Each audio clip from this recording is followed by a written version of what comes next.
My wife told me yesterday as I was hacking and coughing that it was a wonderful time to get a cold.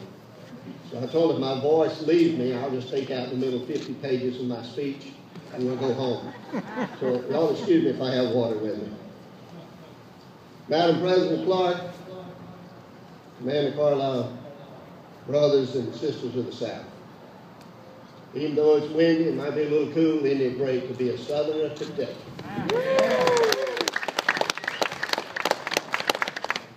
Since I have the microphone, I'm going to take a little privilege here. I'm going to ask if you would stand with me, please, for a moment of silence for our past Alabama Division Commander, Leonard Wilson, who passed away earlier this month. If you would, please, a moment of silence.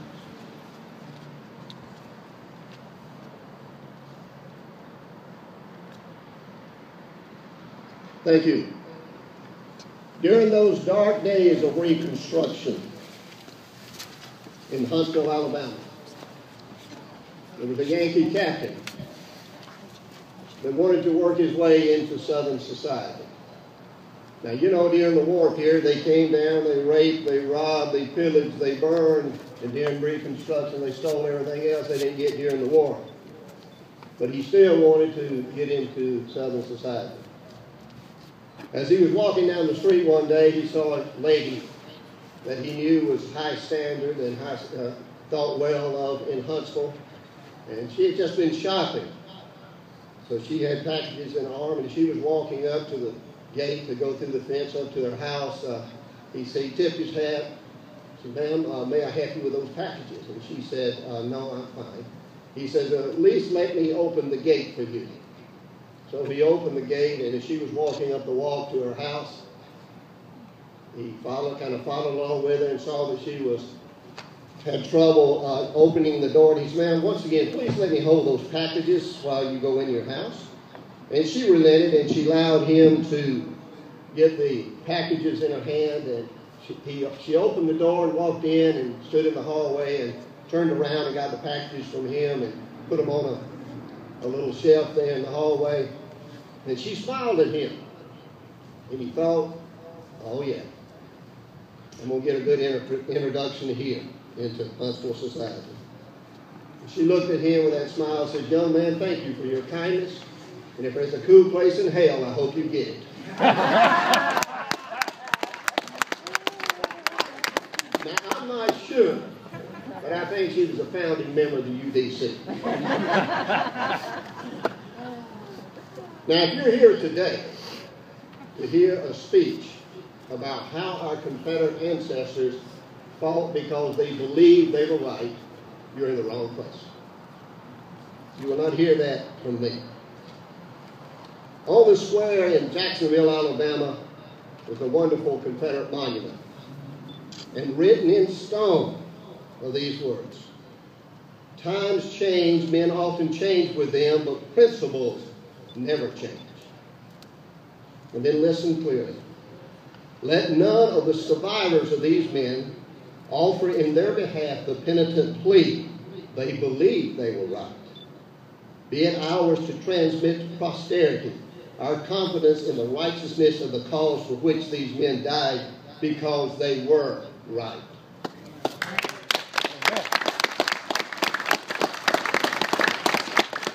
It grieves me when I hear one of our people not really being politically correct, but try to defend our heritage and our Confederate ancestors by saying they fought for what they believed was right.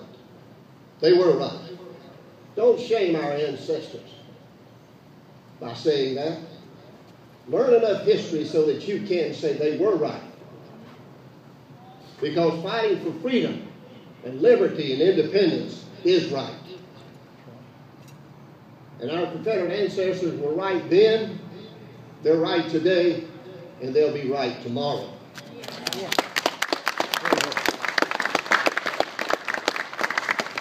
Be bold and courageous in defending their great name as they were in defending our beloved Southland. So don't say that, please. Today, as we celebrate Confederate Heritage Day, we pause in our busy lives to pay tribute to those whose memory is precious among us. We salute people who, though distant in time, are close in heart.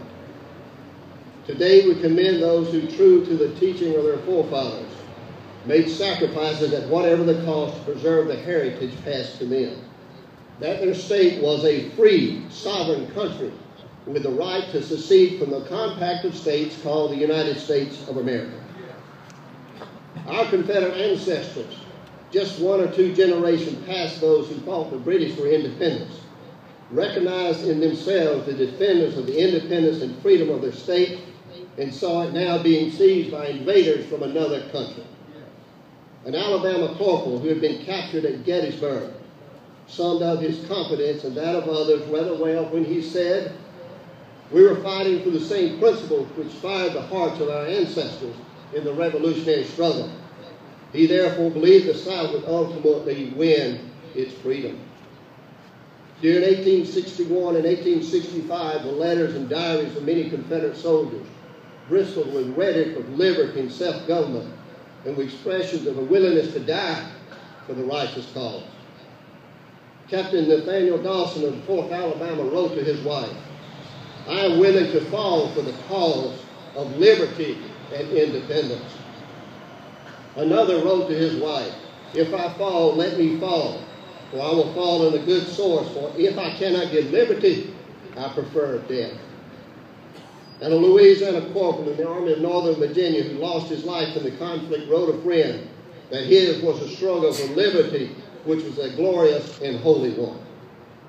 Another Confederate soldier wrote, "I, for one, am willing that my bones shall bleach the sacred soil of Virginia in removing the invaded hosts of tyrants from our country." In Confederate letters, one finds statements like, "It is better to spend our all defending our country than to be subjugated and have it taken away from us. It is better to die than to be subjugated. For I am ready and willing to fight to the bitter end." These of whom we speak were not soldiers of fortune and fame, but ones of principle and honor. Most were not slave owners, but sons and grandsons of American patriots from the Revolutionary War who saw the issue as one of freedom and the right to resolve problems on the state level. Men such as Robert E. Lee, son of Light Horse Harry Lee, who was George Washington's cavalry commander, Stonewall Jackson, Jeb Stuart, and our beloved President Jefferson Davis, John Pelham, Fighting Joe Wheeler, my and your Confederate ancestors. Over 100,000 Alabamians joined the battle, and over 25,000 did not come home. 25% casualty. Look to your left and right, and if there's 4 people, one of them did not come home.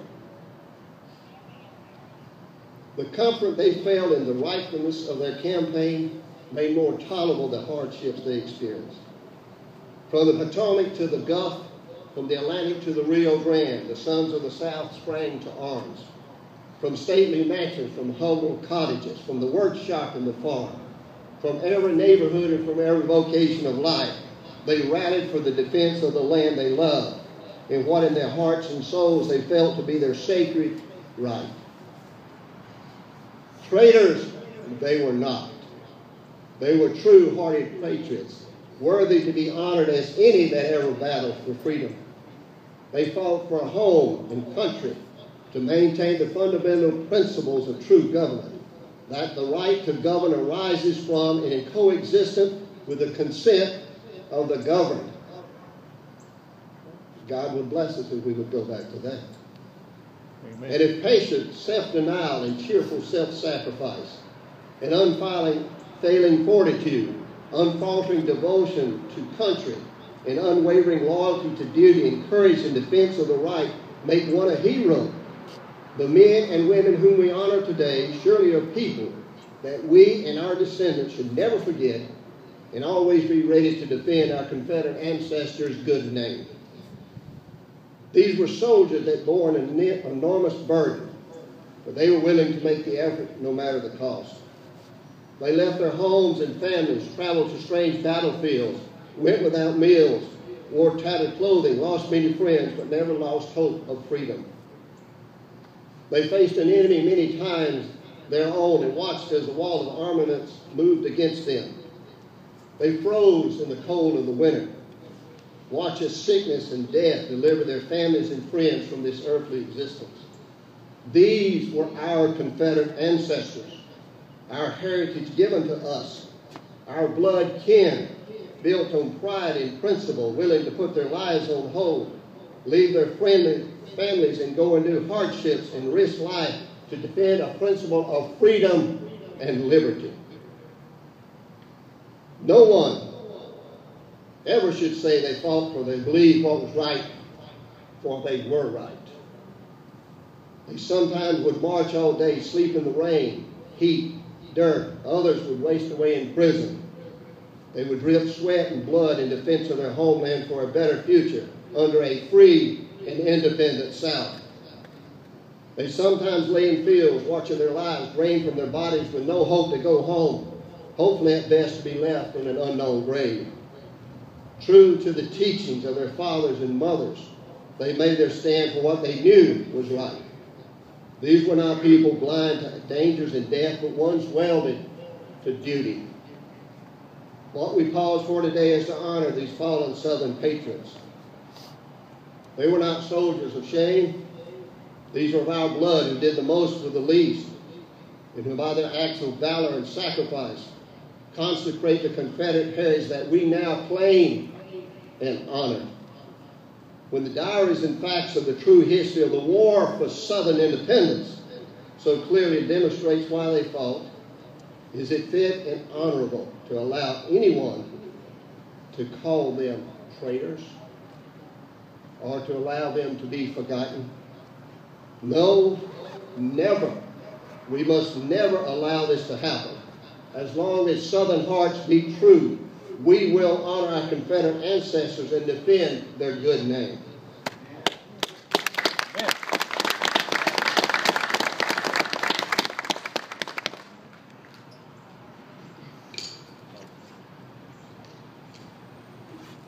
Though they lie dead in graves across this land, their spirits live.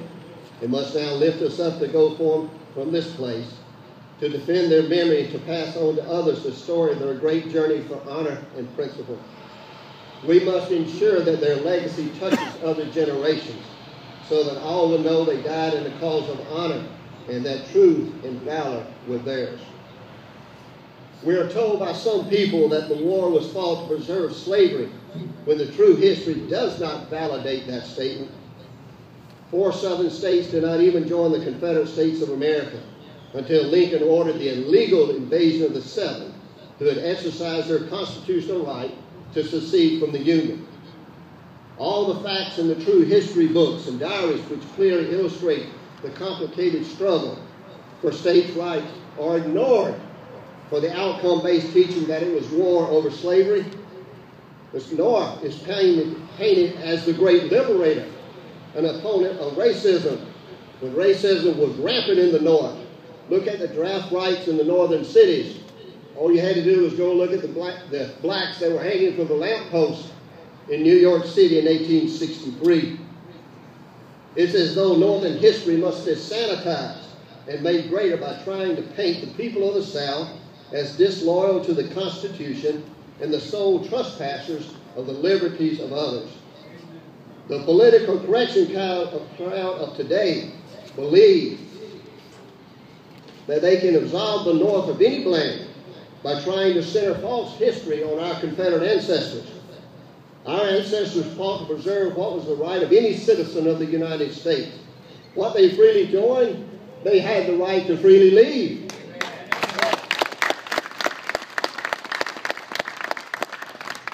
They wish to remain on a government of sovereign states, not under a centralized republic. Let's look at the history of the secession movement to validate the rightness of our Confederate heritage. Let's look first at the Articles of Ratification of the Constitution by New York, Virginia, and Rhode Island. The people of New York stated that the powers of government may be reassumed by the people whenever it shall become necessary to their happiness and freedom, the right to secede. Virginia stated, people of Virginia declare and make known that the powers granted under the Constitution, being derived from the people of the United States, may be resumed by them whensoever the same shall be perverted to their injury or oppression, and that every power not granted thereby remains with them and at their will. The right to leave peacefully.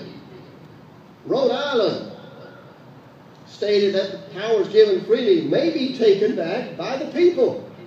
The right to secede. Now, in conversation, when people talk about secession, the first thing, if you ask them, who was the first state really? Well, it was the South. They left. There was a history of secession. Listen to these things. All the way back to 1803, the United States was in the Louisiana Purchase. The New England states in 1803 threatened to secede from the Union. They were thinking their influence in Congress was going to be affected negatively, in a negative manner.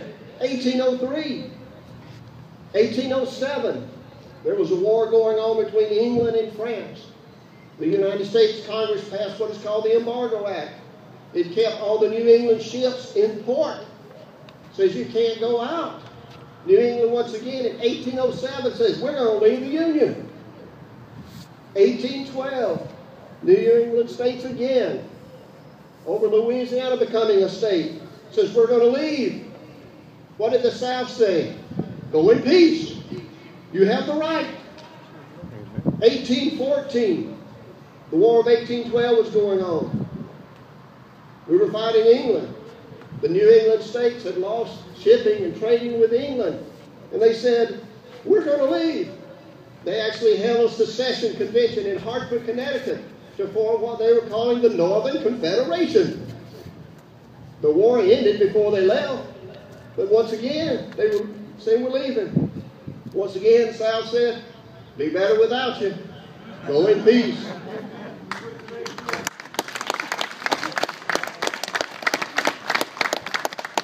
$1845. I know you're getting tired of these dates, but... Oh. Help, please.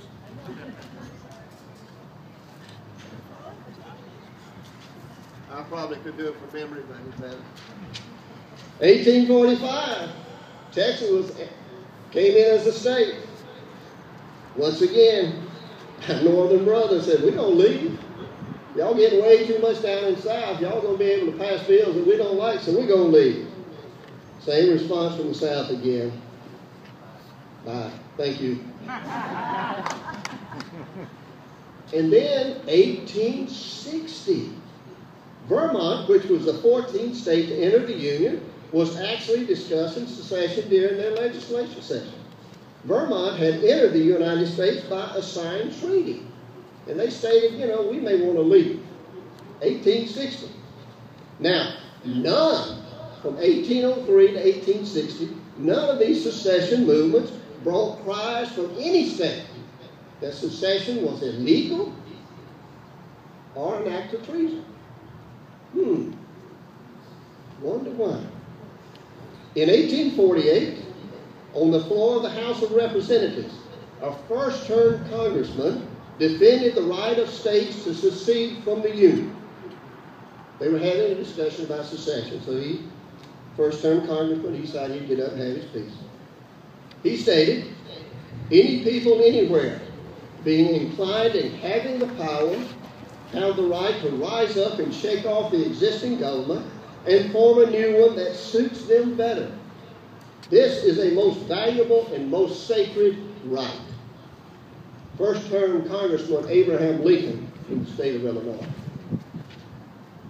13 years later, when the southern states were to exercise their constitutional right of secession, which the New England states had threatened repeatedly over the past half-century, Lincoln called it treason and invaded the South.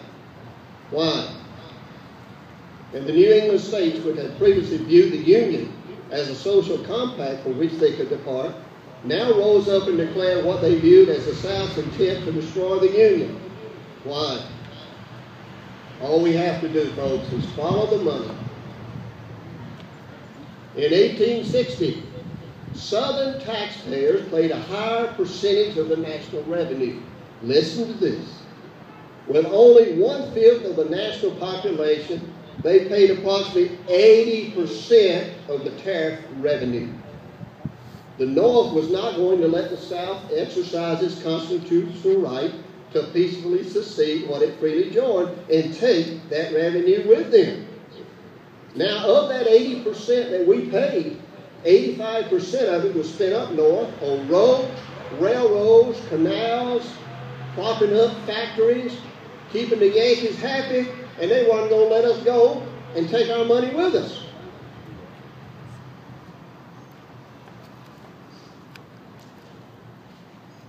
During the Congress session in 1860,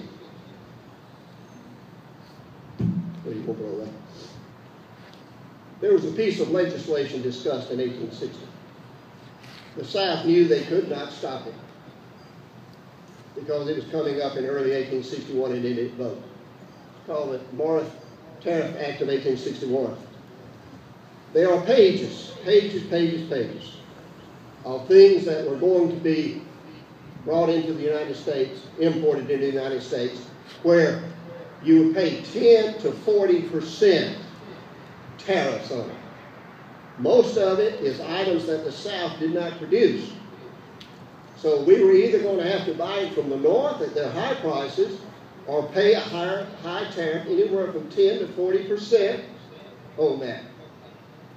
But very interesting, under the items that could be brought into this country with duty-free, no tariffs. Anybody got a big guess what it was? Cotton. The number one cash crop of the South.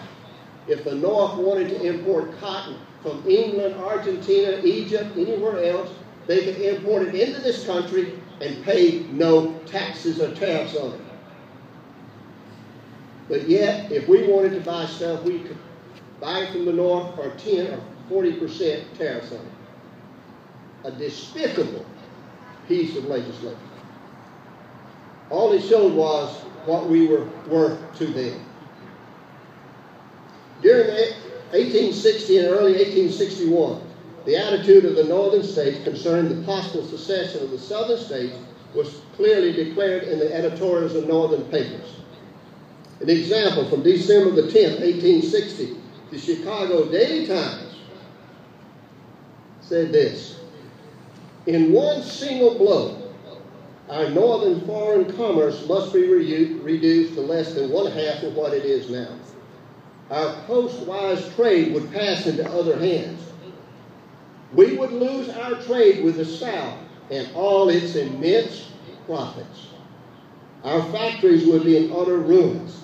Let the South leave and adopt the free trade system, and ruin would result in our northern economy." Did you hear that? We would lose our trade with all its immense profits. Follow the money. This editorial was repeated many times in northern papers. They didn't want us to leave, not because they liked us, but because we were taking our money. Lincoln, in meetings with several people when advised against invading the South, but to let it go in peace, and this happened many times, his response was, "What then would become of my tariffs, my revenue?" No mention of slavery, just maintaining the South in the Union for economic and revenue purposes. Follow the money if you want to know why they invaded us. One last point on the constitutional right of secession. During the term on the American Constitution at West Point, the cadets were taught from the text Rawls on the Constitution, which the right of secession was plainly and repeatedly set forth. Rawls was a text in which Jefferson Davis, Robert E. Lee, and other Southern leaders got their views of secession and had their opinions confirmed by the book and idea being officially used in the Military Academy of the United States. In the case of President Davis, if brought to trial for treason, He was to have sought to vindicate the constitutionality of secession by reference to the use of laws at West Point. So they were actually taught at the United States Military Academy that secession was legal. Now, my great-great-grandfather, John Benjamin Simmons, was in his 40s when he joined Company H, 18th Alabama. He did that in July of 1861. He was just a dirt poor farmer there in North Coffee County. He joined there in Troy, Alabama. He could not read. He could not write. So the possibility of him standing with you and having a conversation about the constitutionality of secession was very slim. But I'm sure he could tell you about taking care of Mama and protecting his family and protecting his property and not wanting somebody from the north invading his country, his state, and burning and stealing. He was right. And I know that your Confederate ancestors were right also. You have to believe that in your heart. To truly defend our Confederate ancestors, you have to believe and know that they were right. Lovers of freedom, they simply try to preserve it and to have the right to resolve any question or concern within their state, as it had already been done in other states, rather than having to be dictated by the government in Washington.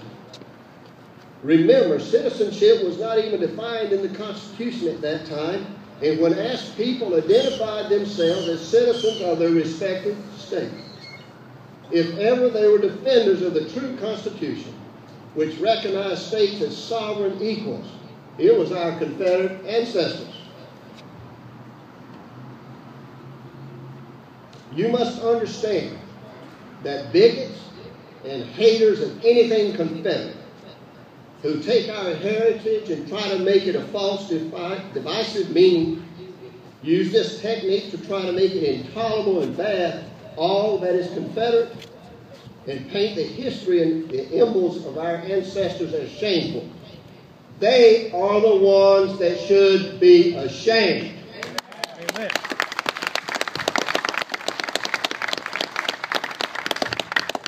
They attack and slander that which we revere. They seek confrontation, not understanding. They play the race card to try to impose their misguided will in an attempt to divide people with their narrow-minded bigotry.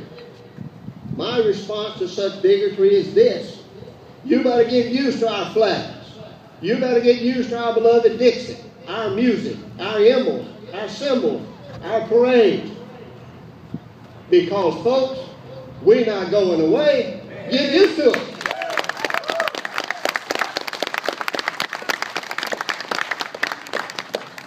We will continue to honor our brave Confederate ancestors. We will never, never forget our Confederate heritage. Never. We are here to stay.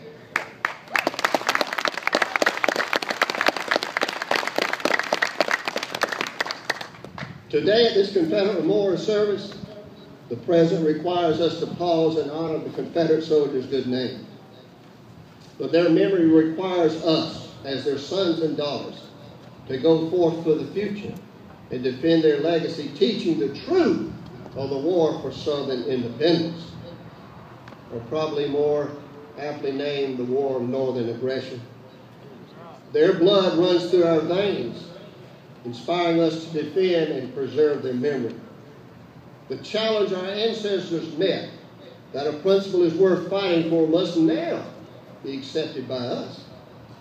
We must spread the greatness of their story and inspire others to stand with us against anyone that would distort the true history of the South. We must fight with the determination that truth will pass to others, an understanding of the cause for which they fought and so many died. We must appeal to the hearts of others to put aside prejudices and learn the greatness of a people so willing to die for the freedom of their state as they understood it from those who had won freedom from the British. The honor of our Confederate ancestors depends upon how we meet the challenge to spread their true history. So today, let us stand together, one with another, in the defense of their sacrifice and in appreciation of their legacy, which now inspires us in that old saying that a principle of truth and freedom is worth fighting for. And remember that in their graves, the ground is consecrated, not merely by their deeds alone, but by our deeds in preserving their memory among us for the generations to come. Hear the call to duty from our ancestors' Confederate graves. Do not furrow the colors, but forward the colors of our Confederate ancestors, and always honor and defend our Confederate heritage, and be proud to be descendants of brave Confederates.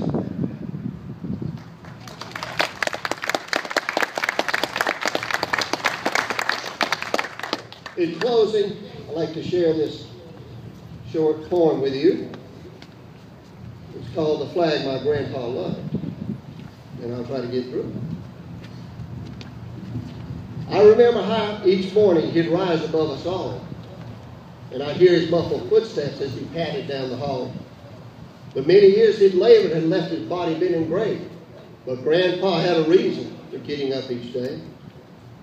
A well-worn box sat on a shelf beside his rocking chair. I don't know where it came from, seems it always had been there. Inside the box, a tattered cloth of crimson, blue, and white, and he'd gaze at it each morning with tears that dimmed his sight.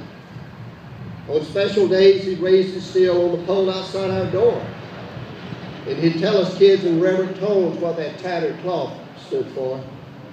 The red reminds me of the wheat field where Pickett's men were slain, when 7,000 good men fell amongst the bloody grain. The blue, I guess, brings back to mind the loneliness and cold of a Shenandoah winter 1,000 miles from home.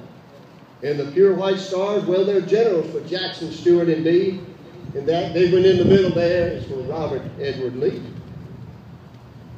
Each bullet hole is a battle won, each tear is a comrade lost. Each stain is for a wounded friend who paid the final cost. Oh, Grandpa really loved that flag. He stayed near it every day. And so Grandpa took it with him when he finally passed away. I know there's a flagpole up in heaven and there's no tear in Grandpa's eyes, because I know he's back in uniform and his beloved flag flies high.